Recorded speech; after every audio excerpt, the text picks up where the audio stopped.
गरीब जो होता है ना वो ज़ीनी गुलाम होता है। ज़ीनी गुलामी को दूर करने के लिए तो 1,24,000 पैगंबर आए थे।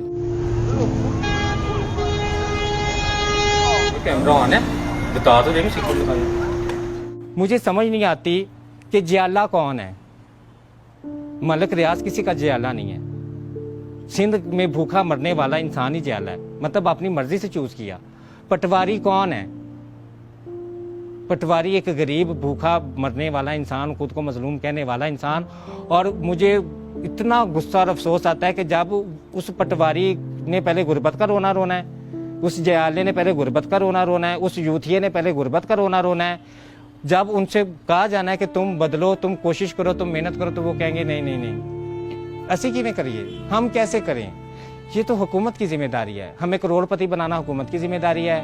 हमारे घरों में महल बनाना, हमें सहूलियात फराम करना, हमें फ्री में खाना पीना, बिजली, गैस, हर चीज़ फराम करना, वो हुकूमत की जिम्मेदारी है। अमीर ये सब कुछ नहीं करता। अमीर अपनी रिस्पॉन्सिबिलिटी खुद लेता है, वो मेहनत करता है, वो कोशिश करता है, वो बार बार नाकाम होने के बावजूद भी मायूस नहीं होता, वो कोशिश करके तो हासिल करता है। तो गरीब क्या करता है, वो एक दफ़ा कोशिश करेगा, वो हार जाएगा, मायूस हो जाएगा। मेरी किस्मत में ये लिखा था, जो अल्लाह को मंजूर पे मेरी नाउज़ बिल्लाह अल्लाह ने किसी की किस्मत बुरी लिखी हुई है। मतलब कोई इंसान कैसे ये तसव्वुर कर सकता है कि अल्लाह ने मेरी किस्मत नाउज़ बिल्लाह बुरी लिखी हुई है। अल्लाह ने किसी की किस्मत बुरी नहीं लिखी। अल्लाह ने तो कहा कि जो चाहोगे, जिस चीज़ की तमन्ना करोगे वही मिलेगा। अमीर अपने काम से काम रखता है, ये उसमें खसलत है। आप किसी अमीर के घर में चले जाओ, उसे साथ वाली कोठी में नहीं पता होता कौन रहता है कौन नहीं रहता, कितने लोग रहते हैं। अपने मोहल्ले में गरीब अमीर एक दूसरे से पूछ रहा होता है, आप कहाँ, इधर ही रहते हैं इस घर में साथ वाले में? अच्छा अच्छा। तो गरीब से पूछ लो तो गरीब सारे मोहल्ले का चस्का लेने जाएगा, किसके घर में क्या हो रहा है, किसके घर में कौन सी लड़ाई हो रही है, किसकी बीवी किसके साथ सेट है, किसके साथ अफेयर है, किसका किसके साथ क्या हो रहा है। तो ये सारी चीज़ें गरीब के अंदर, इसलिए वो गरीब है, क्योंकि उसको फिक्र 24 घंटे लोगों की किरदार की है। उसको 24 घंटे ये फिक्र है कि कौन जनती कौन दोज़गी है।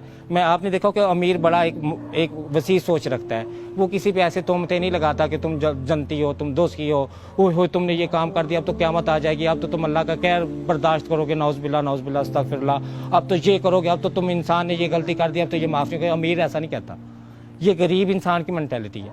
और अमीर को देख लें, उससे पूछ लें, वो इलेक्शन पे बात करेगा, वो मुल्क की सियासी हालात पे बात करेगा। अगर वो कहीं पे स्टॉक मार्केट गिर रही है, कहीं पे बढ़ रही है, कहीं सोना गिर रहा है, कहीं बढ़ रहा है, वो हर चीज़ पे नज़र रखेगा कि भाई मैंने कारोबार करना है, मैंने अपना एक दुनिया में एक अच्छी ज़िंदगी गुजारनी है, सक्सेसफुल लाइफ गुजारनी है। सक्सेसफुल दुनिया भी सक्सेसफुल लाइफ है ना ये।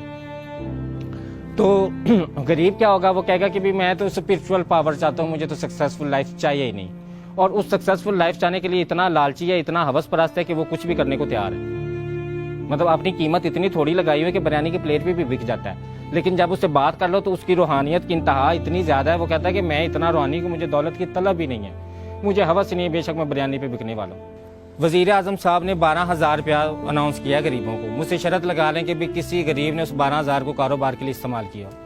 और मैं कह सकती हूँ कि इंसान के पास 10,000 हो ना, वो 10,000 से एक लेडी लगा लेना, एक गैस का चूल्हा रख के उस पर पकौड़े लगा ले, तो वो उससे भी पैसे कमा सकते हैं। और मेरी आंखों के सामने वो 12,000 रुपये इन्होंने लिया है, एक ही दिन में इन्होंने खाया है, और खाने के बाद अगले दिन फिर इमदाद के मुंतज़िर बैठे हुए थे। हमारे यहाँ जो गरीब तबका, जो एक बेचारा बैठा है ना, जो बेचारा है, हालांकि वो बेचारा है नहीं। आप ये राशन जो बनता है ना इस दफ़ा कोरोना में, कि एक दिन राशन लिया है और अगले दिन फिर उसी मजलूमियत के साथ और उसी बेचारगी के साथ कह रहे हैं हम बड़े गरीब हैं, हमें राशन देना, हम भूखे हैं। एक दिन पहले लेके गए और अगले दिन वो राशन ले जाके, तो मैंने देखा किराना स्टोर पे बेच रहे। और अकल की ये अकल देख रहे कि किराना स्टोर पे बेच के वो राशन, तो उसी से फिर आटा दाल चीनी घी खरीद रहे। और गरीब जो है उसके पास सोचने की सलाहियत नहीं है। वो जो क्रिटिकल थिंकिंग का लफ्ज़ इस्तेमाल करते हैं ना आजकल, गरीब के पास वो नहीं है। और जिसके पास क्रिटिकल थिंकिंग नहीं है, वो एक ही डगर पे लगा हुआ है, वो एक ही माइंड सेट पे लगा हुआ है कि मेरा बाप भी यही था, मेरा हम गरीब ने गरीब ही मरना है, ड्राइवर के बेटे ने ड्राइवर ही मरना है, कुक के बेटे ने कुक ही मरना है, मिस्त्री के बेटे ने मिस्त्री बनना है। ये कहाँ से चीज़ें निकली हैं? ये मुहावरात निकले ना हमने, और ये गरीब ने खुद ही बनाया हुआ है। और अगर उनसे तालीम की बात कर दी जाए, उनसे शऊर की बात कर दी जाए, उन्हें कह दिया जाए कि भी आप तालीम हासिल करें, तो वो कहेंगे ले इतने 16 पढ़े कड़े अफसर बन गए। मतलब कि हमारे यहाँ मेंटालिटी क्या है कि अगर तालीम हासिल करनी सिर्फ अफसर बनने के लिए, उसको कारोबार के लिए इस्तेमाल करने में, उसको आम जिंदगी के रोज़मर्रा की ज़िंदगी में इस्तेमाल करने में वो इंटरेस्टेड नहीं है।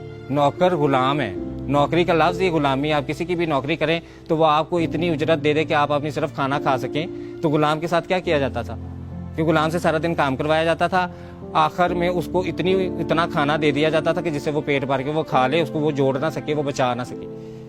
तो आजकल भी गरीब जो है वो नौकरी के लिए परेशान है।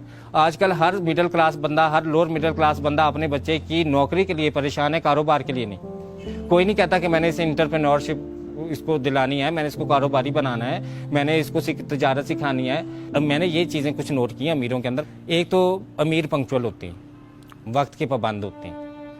एक जो कमिटमेंट करते हैं ना वो पक्की करते हैं। उसके लिए अपनी सेहत ख़राब करनी पड़े, उसके लिए अपनी खुशियों को कुर्बान करना पड़े, उसके लिए अपनी ईद बकरीद जो भी उनकी फैमिली मैटर्स हैं उन सब को कुर्बान करना पड़े ना, वो सब को कुर्बान करता है और वो एक विजन जिस पे वो काम कर रहा होता है ना उसे हासिल कर लेता है।